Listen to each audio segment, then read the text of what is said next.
integrated system and interlocking system.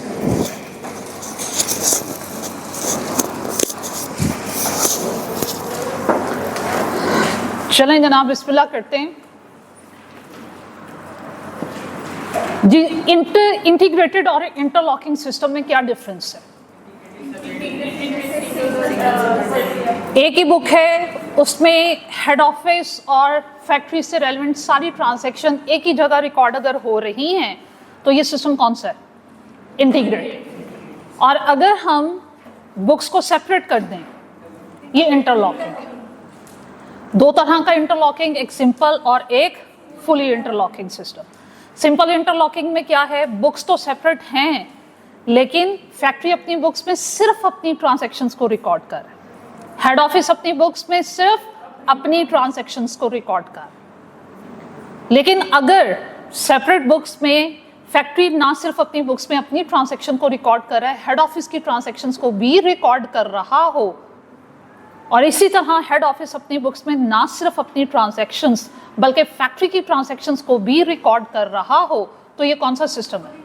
Fully interlocking system.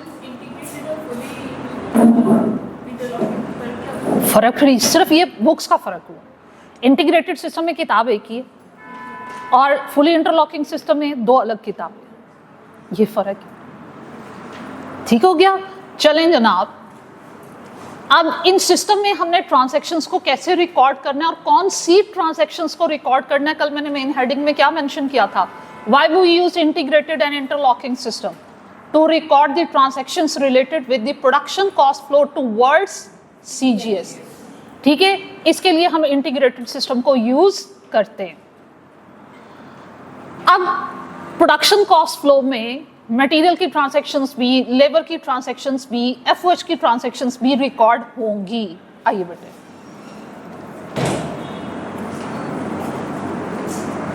अब यहां पे एक नेक्स्ट पॉइंट में ऐड करने जा रही हूं, उसके बाद मैं व्हाइट बोर्ड पे इनकी ट्रांजैक्शंस को लिखूंगी। आज हम प्रैक्टिस करेंगे इंटीग्रेटेड सिस्टम की, और जिस क्वेश्चन पे इंटीग्रेटेड सिस्टम की एप्लीकेशन करवाऊंगी उसी क्वेश्चन पे मैं आपको इंटरलॉकिंग सिस्टम की भी एप्लीकेशन करवाऊंगी ताकि आपको डिफरेंस क्लियर हो सके। आपने जब इंटीग्रेटेड सिस्टम को फॉलो करना है तो क्या याद रखना है? प्रोडक्शन कॉस्ट के एलिमेंट के पॉइंट ऑफ व्यू से अगली बात क्या याद रखनी है? एटलीस्ट के वर्ड को अंडरस्टैंड करते हो? एटलीस्ट का मतलब है जो भी मैं वैल्यू बोलूंगी उससे कम पॉसिबल नहीं, उससे ज्यादा पॉसिबल है। प्रोडक्शन कॉस्ट फ्लो की एटलीस्ट एलिमेंट वाइज कितनी कितनी एंट्रीज होती हैं। जो इससे एक्स्ट्रा एंट्रीज होंगी वो इनके इंडिविजुअल चैप्टर्स में पढ़ेंगे। देखो, मैंने आपसे कहा कि मटेरियल के दो चैप्टर्स हैं आपके सिलेबस में, वो इंडिविजुअल चैप्टर्स हैं। लेबर का अलग चैप्टर है, एफओएच के लिए अलग दो चैप्टर्स हैं। जो बाकी इनकी एक्स्ट्रा ट्रांजैक्शंस हैं वो उनके इंडिविजुअल चैप्टर्स में सीखेंगे, और वो तब सीख सकते हैं जब इंडिविजुअल कंपोनेंट की डिटेल्ड कॉस्टिंग हमें आ जाएगी, वो वहां जाके पढ़ाऊंगी। तो इसलिए मैं यहाँ पे वर्ड यूज कर रही हूँ एटलीस्ट। प्रोडक्शन कॉस्ट फ्लो में मटेरियल कॉस्ट की एटलीस्ट दो ट्रांजैक्शंस होंगी, लेबर कॉस्ट की भी एटलीस्ट दो ट्रांजैक्शंस आप रिकॉर्ड करोगे। दो कौन सी होंगी? मटेरियल के पॉइंट ऑफ व्यू से बात करूं तो मटेरियल परचेज की एंट्री अलग होगी और मटेरियल यूज की एंट्री अलग होगी। फिर उसके बाद लेबर कॉस्ट की भी एटलीस्ट हमने दो एंट्रीज पास करनी, एक टोटल लेबर कॉस्ट को रिकॉर्ड करने की और एक लेबर कॉस्ट की division into direct and indirect. मैं फिर से बोलूं, ये एटलीस्ट हैं with respect to chapter number 6 and 7। उसके बाद एफओएच की तरफ चलें तो इसकी दो नहीं 3 एंट्रीज होती। इसकी 3 एंट्रीज क्यों होती हैं? रीजन क्या है? ये उसकी रीजन क्या है? एफओएच आपने पूरी कॉस्ट एंड मैनेजमेंट अकाउंटिंग में उसके 3 डिफरेंट वेरिएंट्स अकाउंट फॉर करने।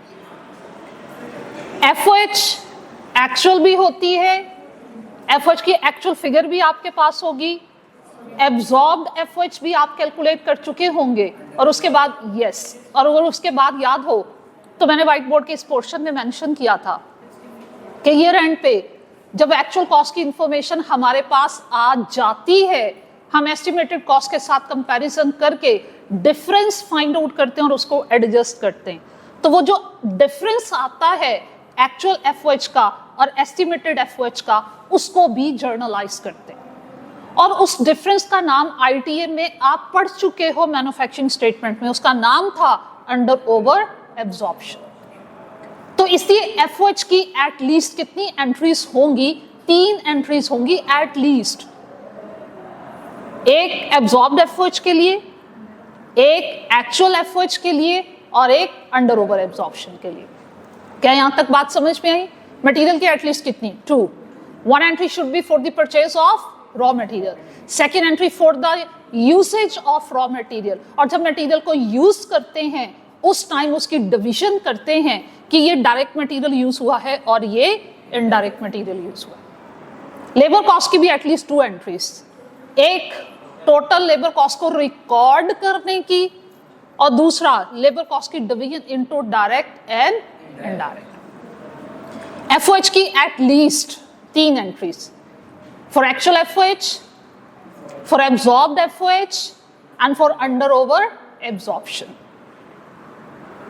उससे आगे प्रोडक्शन कॉस्ट के जितने फ्लोज हैं, किससे आगे? डब्ल्यूआईपी से आगे। डब्ल्यूआईपी से कॉस्ट एंड फिनिश गुड्स में जाना है, फिनिश गुड्स से सीजीएस पे आना है, सीजीएस से इनकम स्टेटमेंट में आना है। ये जो रिमेनिंग फ्लोज हैं प्रोडक्शन कॉस्ट के, इनकी सिर्फ एक एंट्री होती है किसी भी सिस्टम में। ये बात क्लियर? अगर ये बात क्लियर है तो चलिए हम जर्नलाइज करते हैं। सबसे पहले हाउ टू रिकॉर्ड, ये हम सिस्टम कौन सा पढ़ रहे हैं? इंटीग्रेटेड सिस्टम को मैं आपको फॉलो करवाने जा रहा हूं।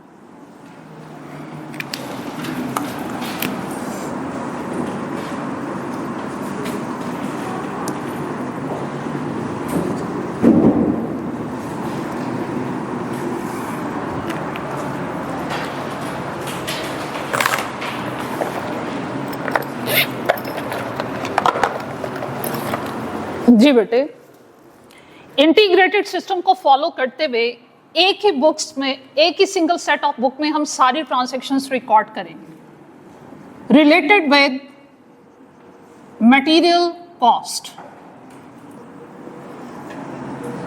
Purchase of raw material. Yes, हम रॉ मटेरियल को परचेज करते हैं तो एंट्री क्या होगी? रॉ मटेरियल इन्वेंट्री का बैलेंस बढ़ेगा, रॉ मटेरियल इन्वेंट्री अकाउंट को डेबिट करोगे और अगर हमने ऑन अकाउंट परचेज किया तो पेबल को क्या करोगे? क्रेडिट करोगे। उसके बाद usages of raw material. Yes, raw material जब यूज होता है तो बेटे उसकी डिवीजन करना पड़ती है हमें डायरेक्ट और इनडायरेक्ट। अब कल वाला फ्लो चार्ट याद कीजिए। डायरेक्ट मटेरियल ने कहां जाना है? एंट्री क्या होगी? WIP to raw material. Indirect material cost ने कहां ट्रांसफर? FOH। एंट्री क्या बनेगी? FOH to raw material. तो जब मटेरियल यूज होता है, जब मटेरियल यूज होता है तो क्या होता है? स्टोर रूम से प्रोडक्शन डिपार्टमेंट की तरफ, फैक्ट्री की तरफ इशू होता है, तो तब उसकी डायरेक्ट और इनडायरेक्ट में डिवीजन जरूरी होती है। तो भाई हम क्या करेंगे, जब वो क्वेश्चन में कहेगा रॉ मटेरियल यूज हुआ है, आप चाहो तो डायरेक्ट और इनडायरेक्ट मटेरियल की अलग अलग एंट्री कर दो, आप चाहो तो कंबाइन एंट्री कर दो। मैं इसकी कंबाइन एंट्री बेटा करने जा रही हूँ। डायरेक्ट मटेरियल यूज होगा, इसके लिए मैंने WIP अकाउंट को यूज करना है। इनडायरेक्ट मटेरियल कॉस्ट यूज होगी, इसके लिए मैंने FOH अकाउंट को डेबिट करना है। और मटेरियल यूज हो रहा है, इसलिए रॉ मटेरियल की इन्वेंट्री कम हो रही है, मैंने उसको क्या करना है? टोटल अमाउंट से क्रेडिट कर देना। अब इसी तरह नेक्स्ट चलते हैं, लेबर कॉस्ट को रिकॉर्ड करते हैं। लेबर कॉस्ट की भी बेटे मैंने आपको कहा कि एटलीस्ट 2 एंट्रीज। पहली एंट्री हम टोटल लेबर कॉस्ट को रिकॉर्ड करेंगे।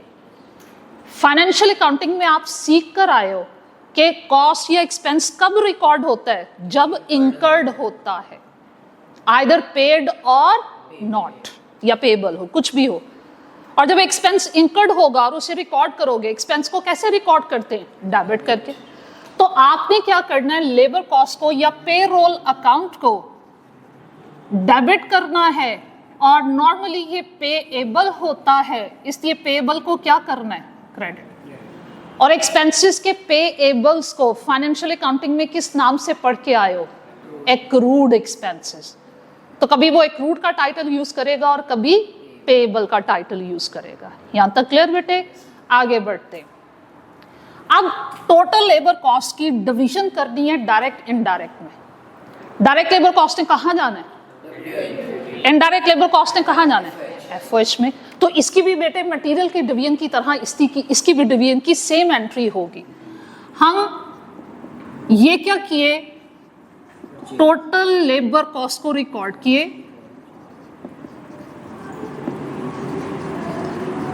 और उसके बाद हमने इसकी डिवीजन करना है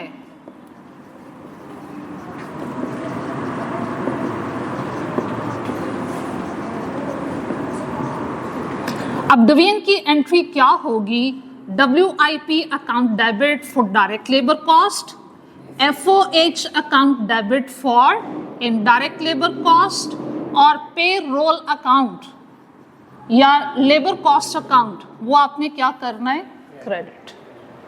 ये भी क्लियर हो गया।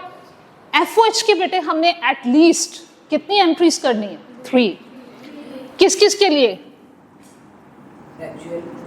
एक्चुअल के लिए, एब्जॉर्ब्ड के लिए और अंडर ओवर एब्जॉर्ब के लिए। ठीक है, चलें भाई। एब्जॉर्ब्ड FOH की एंट्री मैंने फ्लो चार्ट में ही आपको शो करवा दी थी with the help of chapter number 3 and 4। जो एब्जॉर्ब्ड FOH होती है वो FOH के अकाउंट से निकलती है और WIP के अकाउंट में ट्रांसफर होती है। तो जब वो क्वेश्चन में कहे एब्जॉर्ब्ड FOH को जर्नलाइज कीजिए, तो आपने जर्नलाइज कैसे करना है, आपने WIP अकाउंट को डेबिट करना है और FOH अकाउंट को क्रेडिट करना। उसके बाद एक्चुअल FOH, ये बेटे हम तब रिकॉर्ड कर सकते हैं जब हमारे पास बिल आ गया। जब बिल आएगा, एक्चुअल कॉस्ट की फिगर मेरे सामने आएगी, एक्सपेंस इंकर्ड हो चुका होगा, आइदर पेड और नॉट, मैंने FOH के एक्सपेंस को रिकॉर्ड कर। और एक्चुअल एक्सपेंस कभी भी रिकॉर्ड किया जाए हमेशा उसको डेबिट करके रिकॉर्ड करते हैं। ठीक है, तो मेरे पास एंट्री क्या बनेगी, मेरे पास एंट्री बनेगी एक्चुअल FOH की, FOH अकाउंट डेबिट और पेएबल, या फिर अगर वो क्वेश्चन में कहे कि पे हो चुका तो किसको क्रेडिट करोगे, कैश को।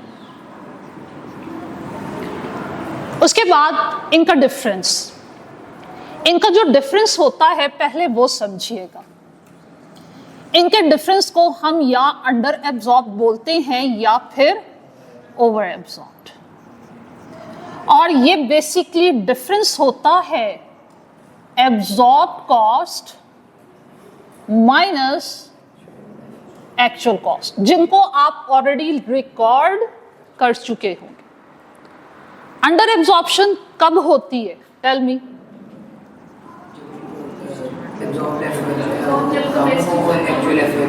देखो इसके नाम के साथ मैंने क्या लिखा हुआ है, एब्जॉर्ब। अंडर का मतलब क्या होता है, कम। अगर एब्जॉर्ब कॉस्ट कम होगी तो अंडर एब्जॉर्प्शन। किससे, एक्चुअल से। मतलब अगर आपकी absorb cost less than actual cost होगी तो बेटे जो डिफरेंस आएगा उसको मैंने क्या नाम देना है, अंडर एब्जॉर्ब। लेकिन अगर रिवर्स सिचुएशन हो गई, आपकी absorb cost greater than actual cost हो गई, तो इस डिफरेंस को मैंने क्या नाम देना है, ओवर एब्जॉर्ब्ड।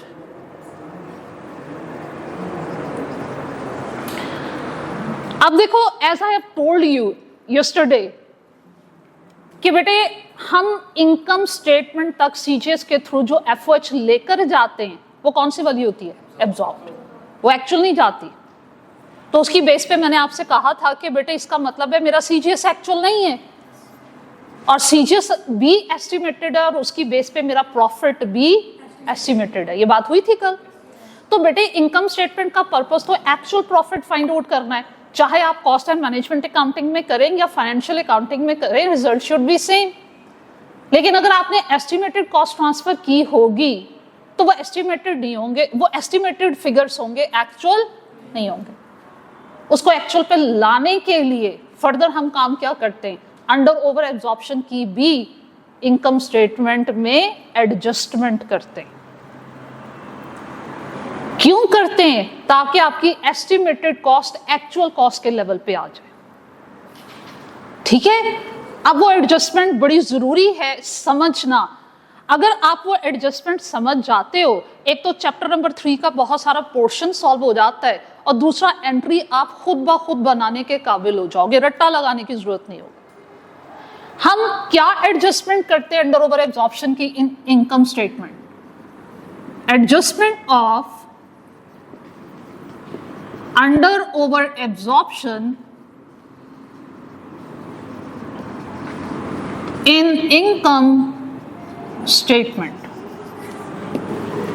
इनकम स्टेटमेंट में बेटे हम इसकी एडजस्टमेंट सीजीएस में भी कर सकते हैं और प्रॉफिट में डायरेक्टली एडजस्टमेंट भी की जा सकती है।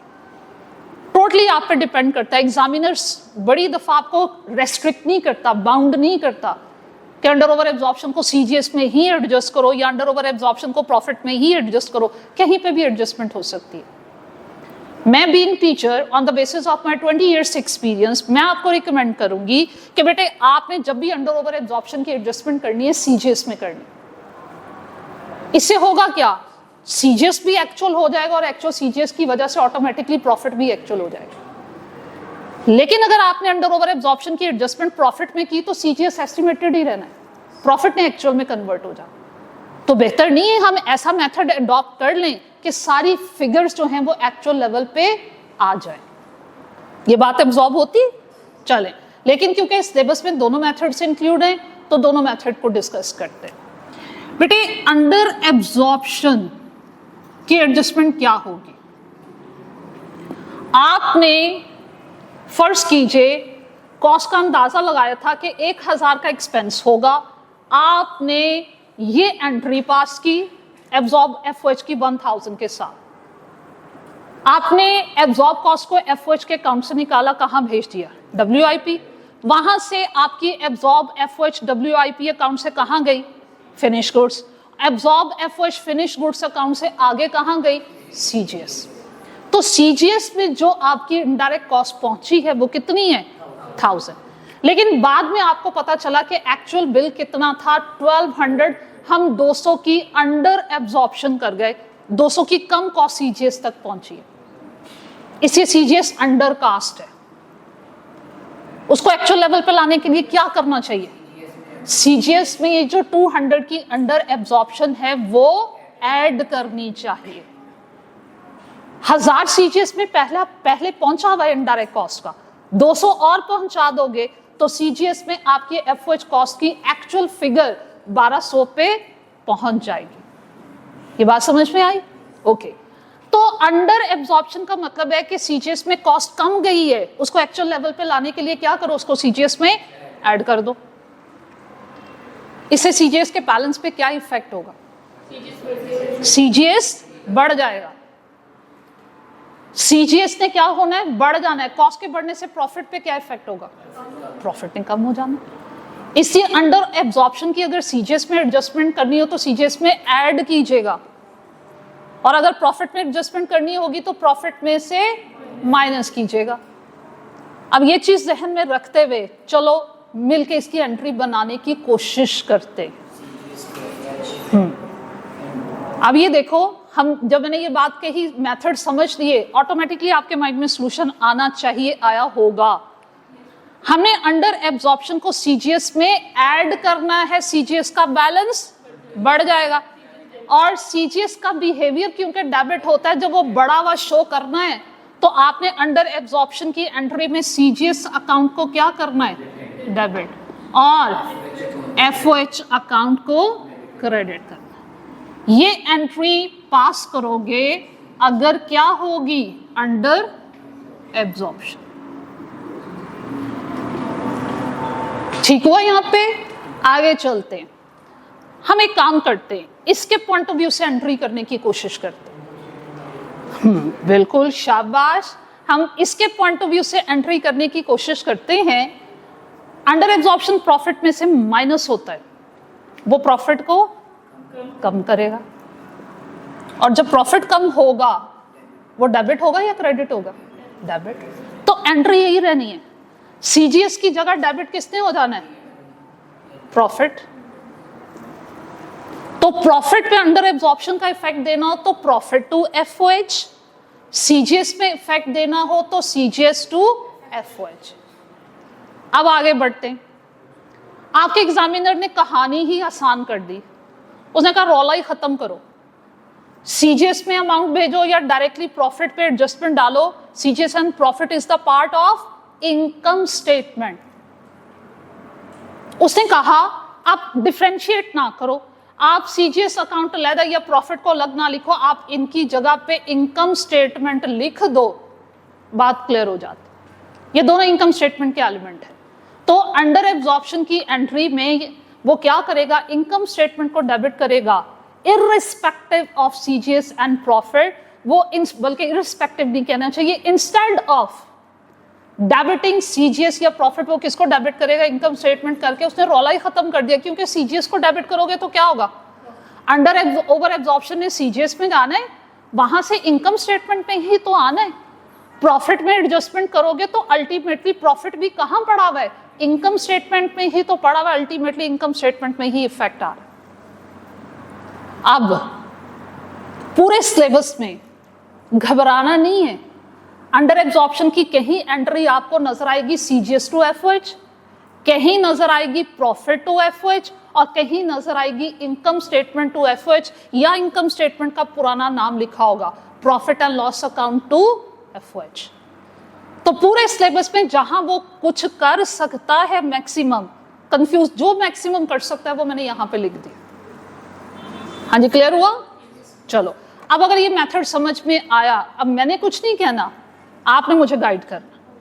बताओ अगर उल्टा हो गया, अंडर एब्जॉर्प्शन की जगह क्या हो गया? ओवर एब्जॉर्प्शन हो गई। ओवर एब्जॉर्प्शन का मतलब है कि सीजीएस में कॉस्ट ज्यादा चली गई, क्या करें? प्रॉफिट पे क्या इफेक्ट होगा? प्रॉफिट ज्यादा हो जाएगा। अब जर्नलाइज करने की कोशिश करो, ओवर एब्जॉर्प्शन की वजह से सीजीएस कम होता है, ओवर एब्जॉर्प्शन की वजह से सीजीएस कम होता है, कॉस्ट या एक्सपेंस कम हो उसे डेबिट करते हैं या क्रेडिट करते हैं? क्रेडिट। तो इसलिए ओवर एब्जॉर्प्शन की एंट्री अंडर एब्जॉर्प्शन से टोटली रिवर्स होती है। ओवर एब्जॉर्प्शन की एंट्री क्या बनेगी? और या अंडर एब्जॉर्प्शन हो सकता है या ओवर एब्जॉर्प्शन, दोनों सेम टाइम में पॉसिबल नहीं है। Over absorption FOH account debit, अब या वो सीजीएस को कहीं क्रेडिट करेगा, या प्रॉफिट को क्रेडिट करेगा, या इनकम स्टेटमेंट को क्रेडिट करेगा, या इसका पुराना नाम यूज करेगा प्रॉफिट एंड लॉस। ये over absorption. Any question? Clear है? नेक्स्ट एंट्रीज मैंने लिखनी नहीं है, आपको आती हैं। सुने, वो कहते हैं गुड्स हैव बीन कंप्लीटेड, जल्दी बोलो, finish goods to WIP account, goods have been sold CGS to finish goods. Now CGS को इनकम स्टेटमेंट में क्लोज कर दीजिए, इनकम स्टेटमेंट डेबिट और CGS क्रेडिट। हाँ जी, बताइए, बात समझ में आई है? क्लियर हुई है? अब हम एक क्वेश्चन पे इसकी एप्लीकेशन करते हैं। जिन बच्चों ने ITA पढ़ा हुआ है मेरे से, उनको तो ये चैप्टर 100% पहले से आता है। जैन बेटा साथ साथ बोल रहे हैं। एक क्वेश्चन था ITA में, मैन्युफैक्चरिंग स्टेटमेंट में, उन्होंने 100% कॉपी पेस्ट किया हुआ है आपकी कॉस्ट की बुक में, और वो बड़ी अच्छी एग्जाम्पल है। वो उसको इंटीग्रेटेड सिस्टम से भी सॉल्व करता है, उसको इंटरलॉकिंग सिस्टम से भी सॉल्व करता है। हम भी यही प्रैक्टिस करेंगे क्योंकि उसमें मैक्सिमम इंफॉर्मेशन गिवन है। Open your books.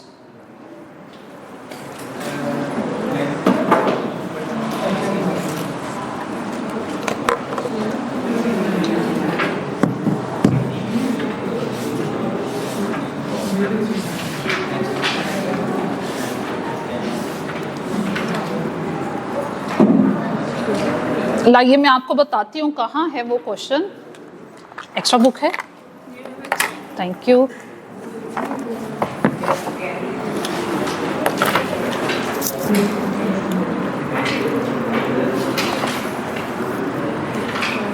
बेटे मुझे आपका नाम भूल गया। तलहा, याद है फार 1 में जब हम पास पेपर्स कर रहे थे, मैंने आपको एक क्वेश्चन एनपीओ का दिखाया था और वहां ये आपको कंफर्म किया था कि आईकैप एग्जामिनर अपनी ही बुक को फॉलो करता है। ये वन टाइम नहीं हुआ, पहले भी बड़ी दफा हो चुका है कि आईकैप की बुक से ही 100% क्वेश्चन कॉपी पेस्ट हो जाता है। हालांकि वो एनपीओ का क्वेश्चन जो बुक में गिवन था उसमें तो ब्लैंक्स भी थी, क्वेश्चन मार्क्स थे। जब उसने आपको पेपर में दिया क्वेश्चन तो क्या किया, आधा क्वेश्चन सॉल्व करके बाकी दे दिया। कॉस्ट अकाउंटिंग के भी पास पेपर्स में मैं जब जाऊंगी तो आपको बताऊंगी कि इसकी बुक के कौन कौन से क्वेश्चन 100% कॉपी पेस्ट हुए हैं। इसलिए मैं रिकमेंड करती हूँ सब बच्चों को कि आपने सिर्फ आईकैप की बुक को ही फॉलो करना है, वो अपने पैटर्न का ही क्वेश्चन देता है। अगर आपके पास इसके अलावा बुक्स हैं वो एडिशनल प्रैक्टिस के लिए आप अपने पास रखें, लेकिन उस एडिशनल प्रैक्टिस से पहले इट इज कंपल्सरी कि आप आईकैप की बुक को 100% फॉलो करें।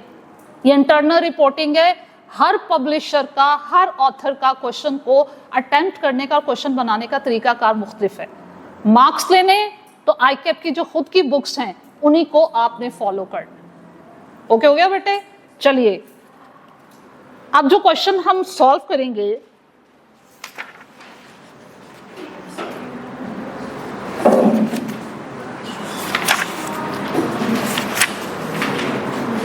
हाँ जी, आपकी न्यू बुक्स में पेज नंबर 146,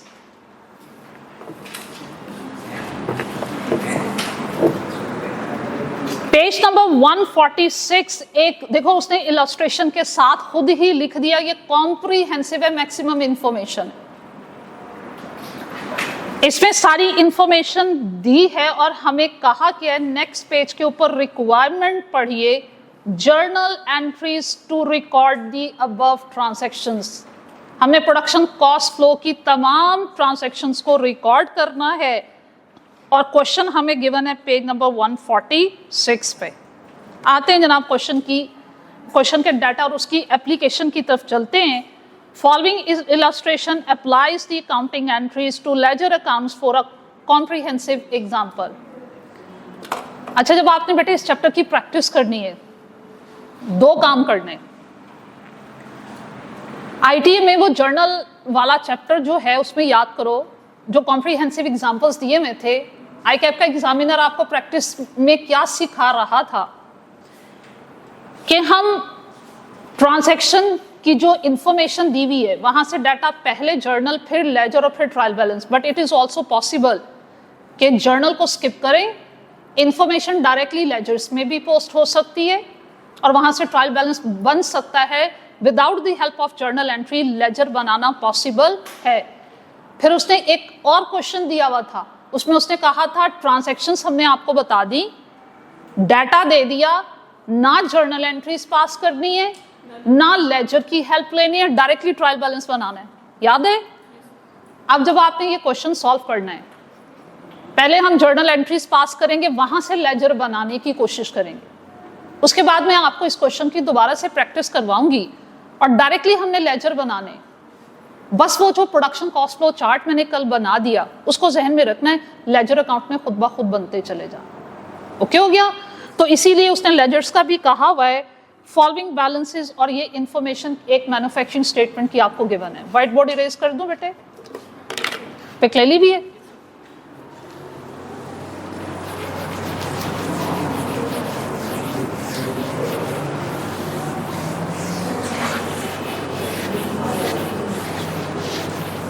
तो ये वो तलहा हमारा अफलातून किधर है? इब्राहिम, अच्छा ठीक है।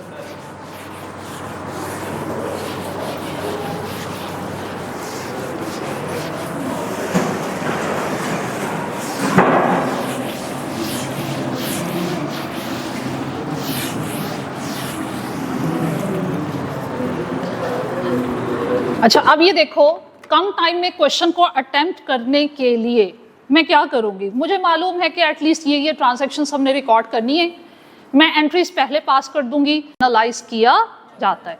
अब मैं क्योंकि परपेचुअल सिस्टम को लेकर चल रही हूं, तो देखो मैंने रॉ मटेरियल के ओपनिंग क्लोजिंग स्टॉक की कोई एंट्री पास नहीं कर। उसके बाद लेबर कॉस्ट को मुझे रिकॉर्ड करना है।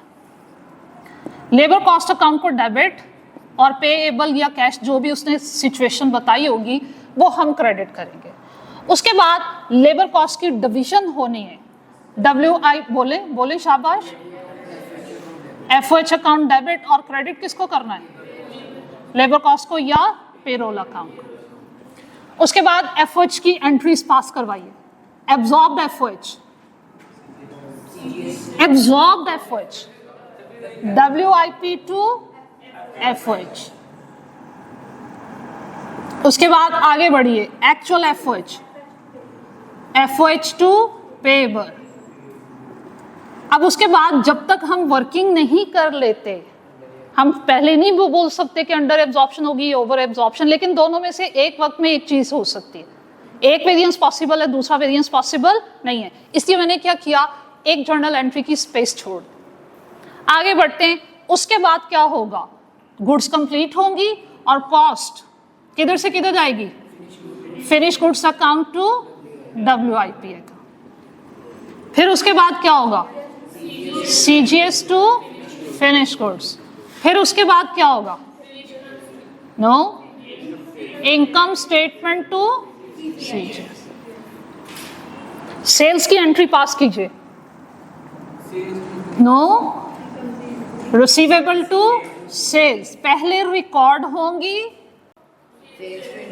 Sales to. FIFO FO की जरूरत बेटे हमें तभी होती है जब पीरियोडिकली कॉस्ट वेरी कर रही है। बढ़ते हैं आगे।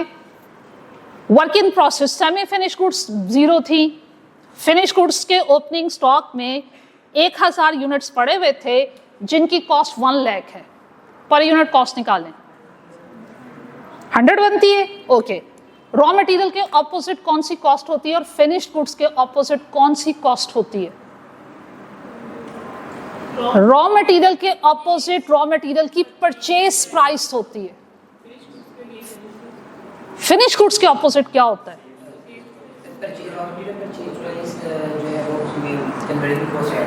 हाँ शाबाश, अभी तक याद है वो पुरानी बातें। जी बेटे, हम इसमें क्या करते हैं, फिनिश गुड्स को प्रोड्यूस करते हैं और फिनिश गुड्स प्रोड्यूस तब होती हैं, रॉ मटेरियल आपका तब कन्वर्ट होता है फिनिश गुड्स में जब हम रॉ मटेरियल पे कन्वर्जन कॉस्ट अप्लाई करते हैं। देखो फिनिश गुड्स में WIP के थ्रू कौन कौन सी कॉस्ट आ चुकी है? डायरेक्ट मटेरियल, डायरेक्ट लेबर, और WIP में इनडायरेक्ट कॉस्ट भी आ चुकी है। FOH आपके WIP अकाउंट में टोटल जो प्रोडक्शन कॉस्ट आई है वो कहां ट्रांसफर हुई है? Finish goods. फिनिश गुड्स के ऑपोजिट हमेशा प्रोडक्शन कॉस्ट होती है। फिनिश गुड्स के ऑपोजिट हमेशा प्रोडक्शन कॉस्ट होती है और प्रोडक्शन कॉस्ट का मतलब है material plus labour plus FOH। Clear हो गया? ओपनिंग फिनिश गुड्स के जो 1000 यूनिट हैं ये पिछले साल हमने प्रोड्यूस किए थे लेकिन बिक नहीं सके थे, इस साल बेचेंगे, तो इसलिए ये इस साल का ओपनिंग फिनिश गुड बना। पिछले साल हमने फिनिश गुड का 1 यूनिट कितने में बनाया था? प्रोडक्शन कॉस्ट पर यूनिट कितनी थी? 100। ये भी क्लियर हो गया? आगे चलते हैं जनाब। कहते हैं रॉ मटेरियल के 28,000 kgs you have purchased and the price you have paid was 77,000।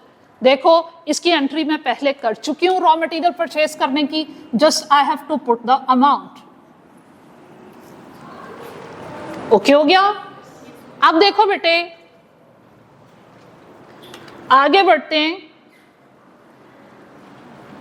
आपने रॉ मटेरियल के 28,000 kgs परचेज किए। इश्यू टू प्रोडक्शन का मतलब क्या होता है कि इतने यूज हो गए, और जब रॉ मटेरियल यूज होता है तो उसकी डिवीजन हमें डायरेक्ट और इनडायरेक्ट में करना पड़ती है। हमेशा ये बात याद रखनी है थ्रू आउट द सिलेबस।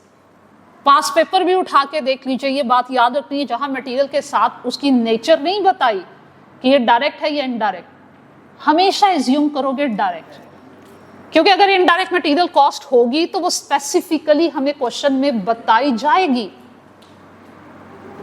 अब यहां पे रॉ मटेरियल का जिक्र कर रहा है, ये नहीं बता रहा कि ये डायरेक्ट मटेरियल की बात कर रहा है जो इश्यू टू प्रोडक्शन हुए।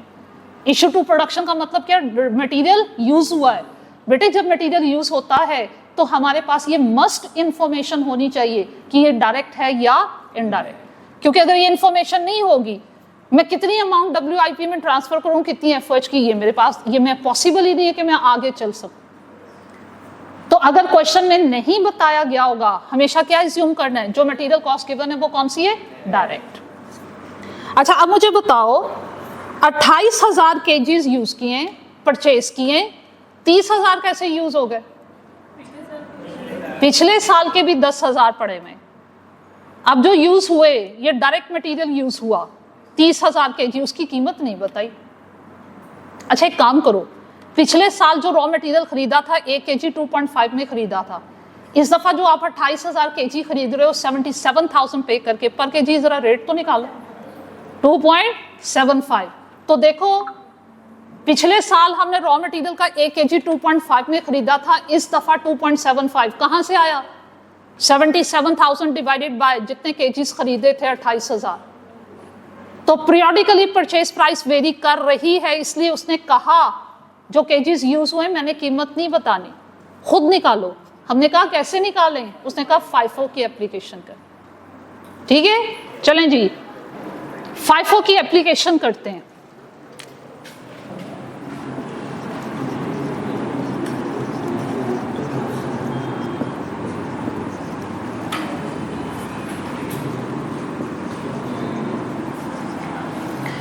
Opening raw material 10,000 kgs, 1 kg का रेट 2.5, टोटल बना 25,000।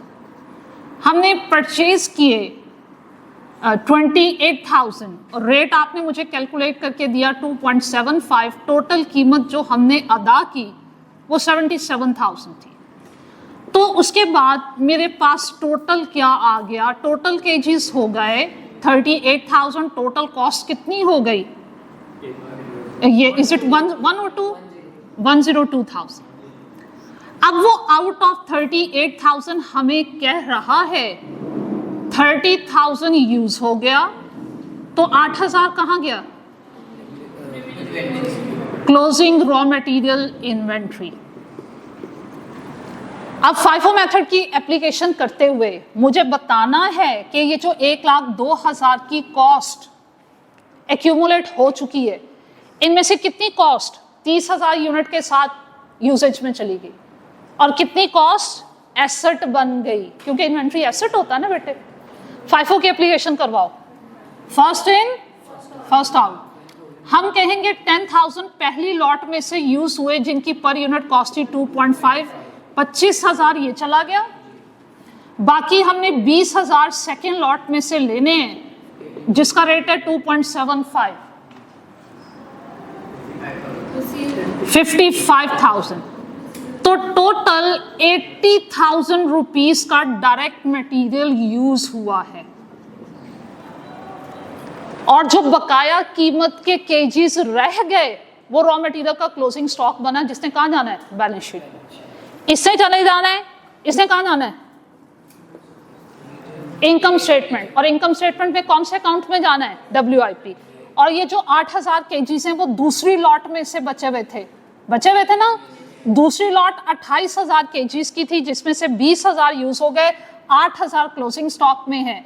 तो 8,000 इंटू 2.75, 22,000, ये मेरा क्या है, क्लोजिंग स्टॉक। और ये कहां जाएगा, बैलेंस शीट। अब जर्नल एंट्री की तरफ आते हैं। डायरेक्ट मटेरियल यूज हुआ बेटा जी 80,000, इनडायरेक्ट मटेरियल कोई यूज नहीं हुआ, तो टोटल यूजेज कितनी हुई, 80,000। हाँ जी, यहाँ तक क्लियर। आगे बढ़ते हैं, लेबर कॉस्ट की डिटेल पढ़ते हैं।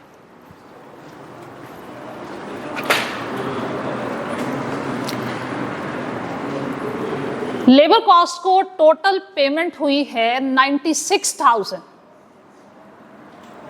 और कितने घंटों के लिए पेमेंट हुई है? 16,000 घंटों के लिए। 1 घंटे की कितनी पेमेंट हुई है? रेट निकालो। 1 घंटे के 6 रुपए दे रहे हो आप, तो टोटल लेबर कॉस्ट पहले तो उसको रिकॉर्ड करते हैं, जिसकी एंट्री में पहले कर चुकी। लेबर कॉस्ट डेबिट, कैश या पेएबल, क्रेडिट, कितना? 96,000। अब 96,000 में डायरेक्ट लेबर कॉस्ट भी इंक्लूड है और इनडायरेक्ट लेबर कॉस्ट भी इंक्लूड है। अब उसके लिए उसने हमें एक हिंट दिया है। यस, डायरेक्ट लेबर आवर्स हैं 16,000 में से डायरेक्ट लेबर आवर्स जो हैं वो 15,000 है। हाँ, 15,000, 96,000, बिल्कुल सही कह रहे हो, शाबाश। 15,000 घंटों की कॉस्ट WIP में जाएगी और जो रिमेनिंग 1,000 घंटे वो इनडायरेक्ट लेबर आवर्स हैं, उनकी कॉस्ट FOH में जाएगी। कैसे डिवीजन कैसे करोगे? 96,000 डिवाइडेड बाय 16,000 मल्टीप्लाइड बाय 15,000। तो 96,000 में से 90,000 की वेटेड डायरेक्ट लेबर कॉस्ट है और 6,000 की इनडायरेक्ट लेबर कॉस्ट है। हाँ जी, क्लियर? फिर आगे पढ़ते हैं। FOH की बात कर रहा है।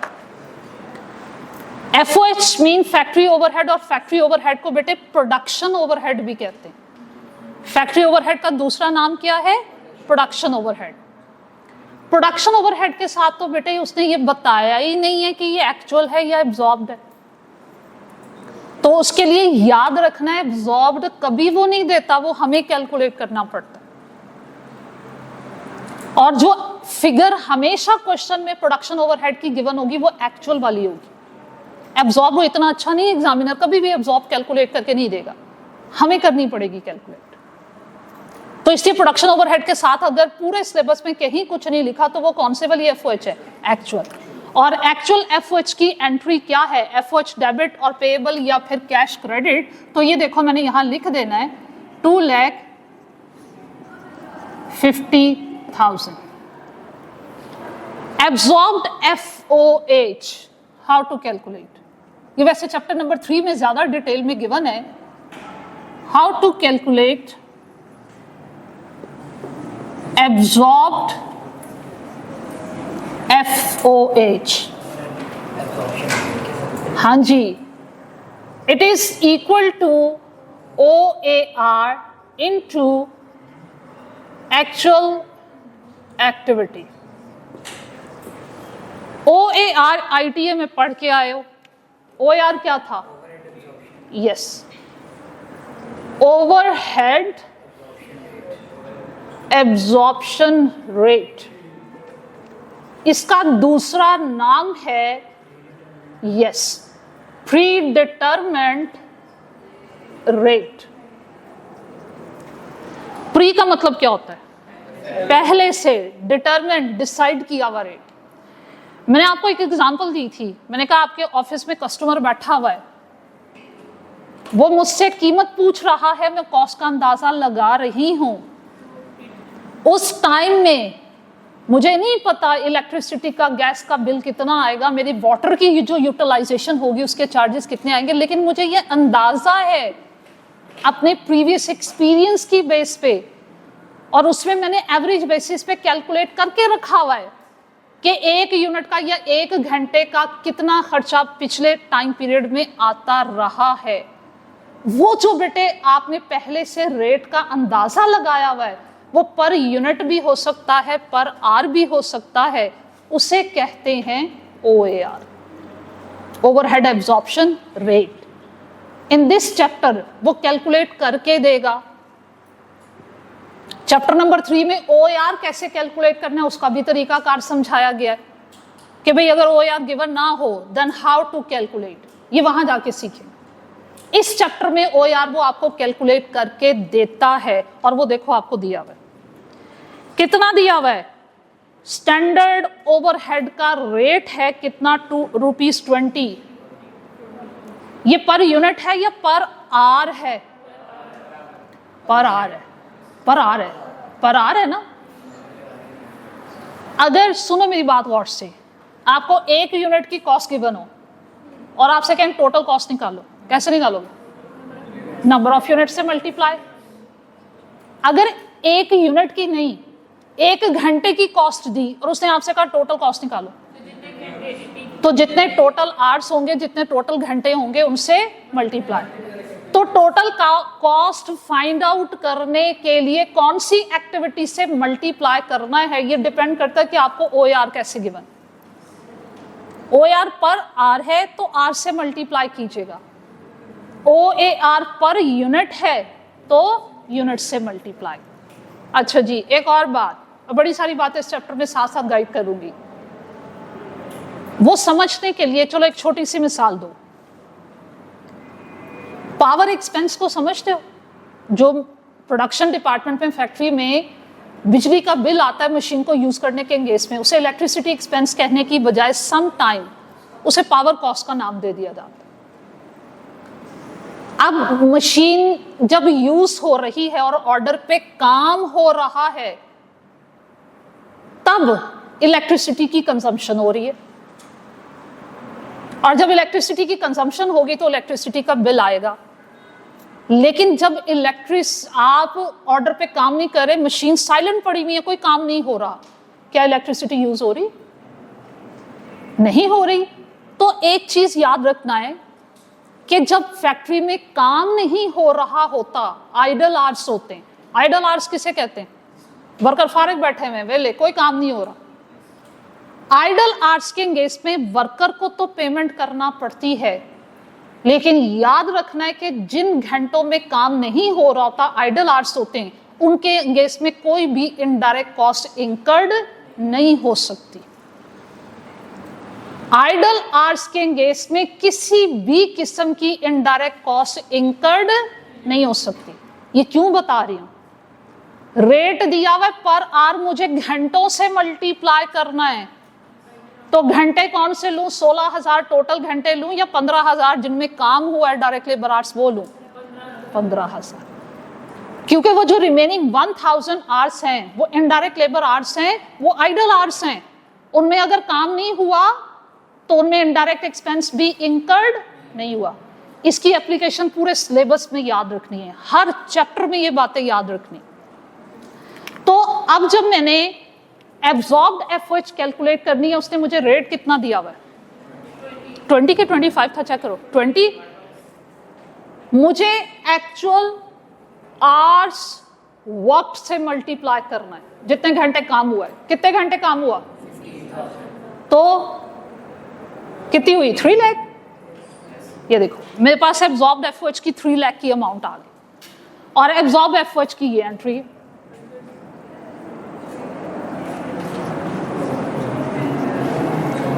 हाँ जी बेटा, यहाँ तक कोई क्वेश्चन? जी बेटा। आपने कहा कि जो डायरेक्ट से मल्टीप्लाई करना है, लेकिन इंटरनेट एक्सपेंस हो रहे होते हैं, रेंट भी हमारा जा रहा होता है, अगर हम प्रोटेक्शन नहीं भी करते फिर भी हमारा रेंट एक्सपेंस हो रहा होता है। Rent expense is time based, not activity based. तो वही आप कह रहे हैं डायरेक्ट एक्सपेंसेस आगे जाके पढ़ोगे 2 तरह के होते हैं। कुछ एक्सपेंसेस को प्रोडक्ट कॉस्ट का नाम देते हैं जो एक्टिविटी बेस्ड होते हैं, और कुछ एक्सपेंसेस एक्टिविटी बेस्ड नहीं होते, टाइम बेस्ड होते।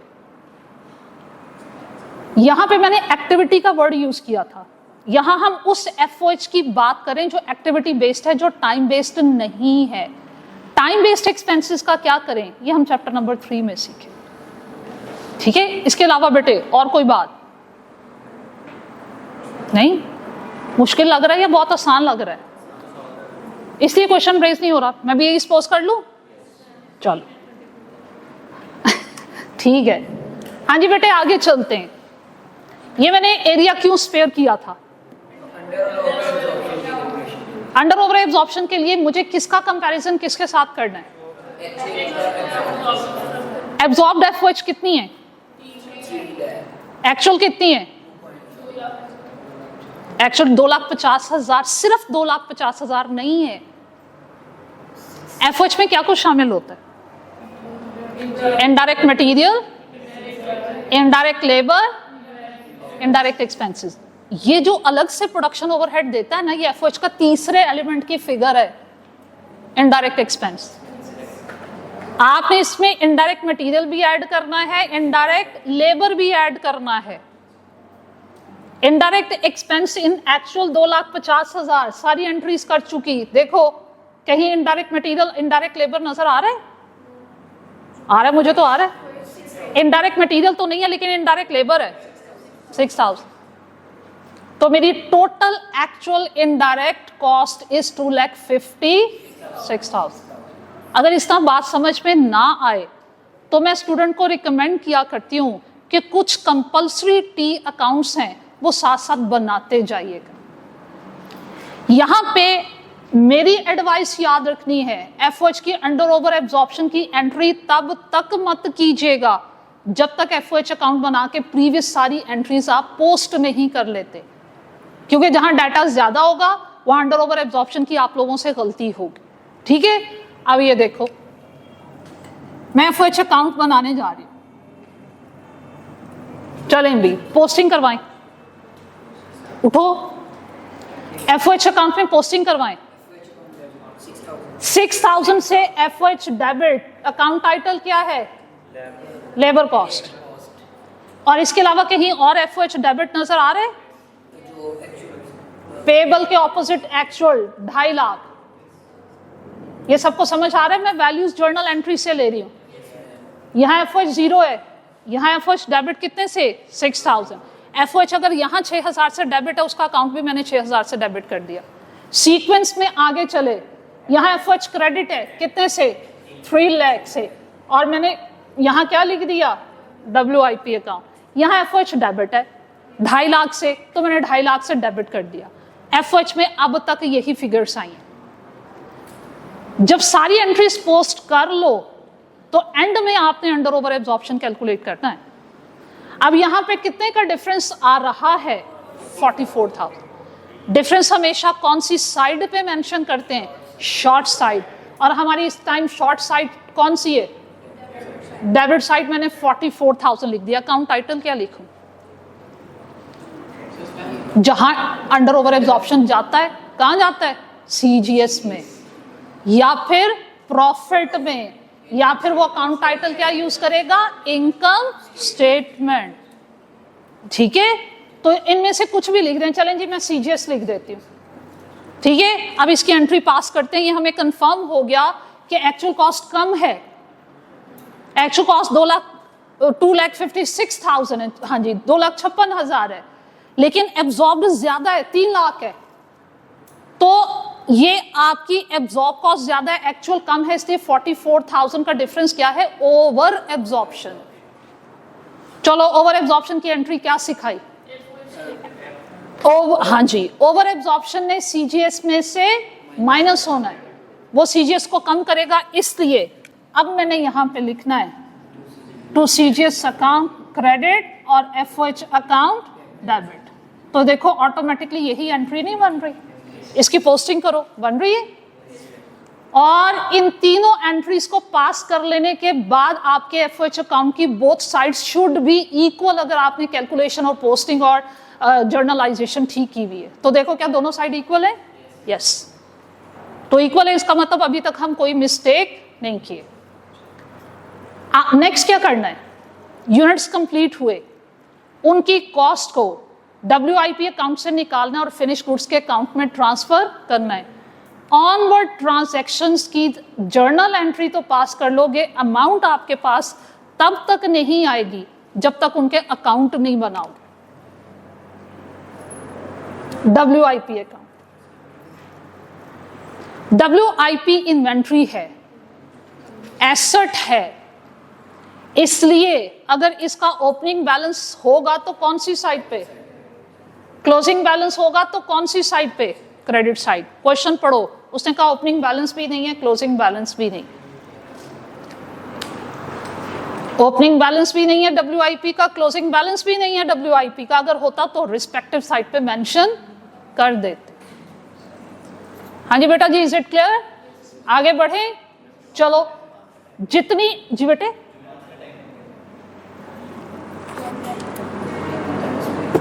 हाँ, चलो इसको फिर नेक्स्ट यहीं से कंटिन्यू करेंगे।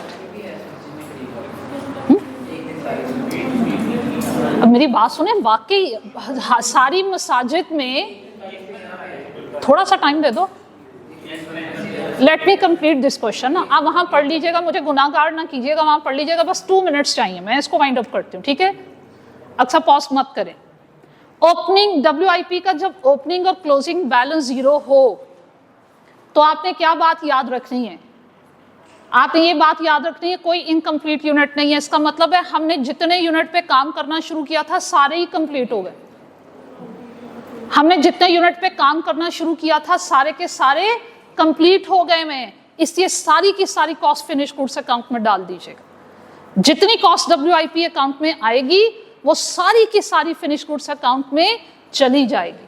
WIP के अकाउंट में जो कॉस्ट आएगी इसकी कौन सी साइड पे? डेबिट। और यहां से जब कॉस्ट ने जाना है तो कौन सी साइड पे? क्रेडिट। ये चीज भूल जाए तो जर्नल एंट्री की हेल्प लो, लीजिए पोस्टिंग करवाइए।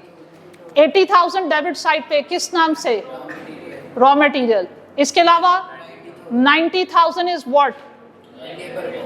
इसके अलावा 3 लाख फैक्ट्री ओवरहेड। कुछ और है?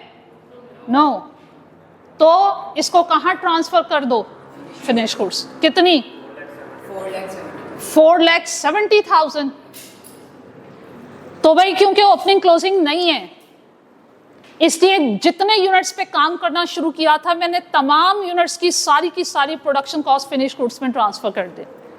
तो ये ट्रांसफर करते 4,70,000। क्लियर? ये क्या है? फिनिश गुड्स को उठाओ CGS में ट्रांसफर कर दो। लेकिन मैंने क्या कहा, कोई अकाउंट बनाए बगैर ट्रांसफर नहीं करना वरना मिस्टेक होगी। फिनिश गुड भी एक एसेट अकाउंट है, इसलिए ओपनिंग बैलेंस अगर गिवन होगा डेबिट साइड पे, क्लोजिंग बैलेंस गिवन होगा तो क्रेडिट साइड पे। देखो चेक करो, मुझे तो ओपनिंग तो नजर आया था। ओपनिंग 1 लाख, क्या क्लोजिंग उसने बताया? यूनिट्स बताए, वैल्यू नहीं बताई। उसने कहा खुद कैलकुलेट करो, और खुद कैलकुलेट करने के लिए कौन से मेथड को अप्लाई करना है? FIFO। तो ये देखो, अब जब से मोबाइल पे लगे हुए, application of FIFO for finished goods, same वैसे जिस तरह रॉ मटेरियल के लिए एप्लीकेशन की थी। ओपनिंग फिनिश गुड्स में 1000 यूनिट थे, एक पे प्रोडक्शन का खर्चा 100 रुपए का आया था, तो कॉस्ट कितनी हुई? 1 लाख। मजीद आपने कितने प्रोड्यूस किए ये तो उसने क्वेश्चन में बताया होगा। कितने प्रोड्यूस हुए यूनिट? 4000 कंप्लीटेड प्रोडक्शन लिखे हुए। 4000 जो यूनिट आपने कंप्लीट किए उनकी कितनी कॉस्ट है जो WIP से फिनिश गुड्स में आ चुकी है? वो कितनी है? 4,70,000 पर यूनिट प्रोडक्शन कॉस्ट निकालो। 4,70,000 डिवाइडेड बाय 4,000 117.5 भी है। तो क्योंकि प्रोडक्शन कॉस्ट चेंज हो रही है इसलिए मैंने FIFO की एप्लीकेशन करनी है। ICAP का एग्जामिनर मामू बनाए तो मामू नहीं बन जाना। ये सेम हुई तो उसे कहना भाई साहब इस पे FIFO की एप्लीकेशन नहीं होनी। फिनिश गुड्स के टोटल कितने यूनिट्स हो चुके? 5,000। टोटल कॉस्ट कितनी हो चुकी? 5,70,000, क्योंकि ओपनिंग की भी 1 लाख उसमें शामिल कर दी। अब 5,000 टोटल फिनिश गुड्स में सेल कितने हो गए? क्लोजिंग फिनिश गुड देख लो, 500 यूनिट है आपके पास, इसका मतलब है कि 4500 सेल हो गए इसमें से, और 500 फिनिश गुड्स का स्टॉक है। चलो भाई जल्दी से इसकी एप्लीकेशन करवाओ FIFO। 4500 में 1000 यूनिट ओपनिंग स्टॉक में से, बाकी यूनिट यहां से लिए 3500 4500 को पूरा करने के लिए, और उनकी कॉस्ट पर यूनिट कितनी है? 117.5। कितना बनता है?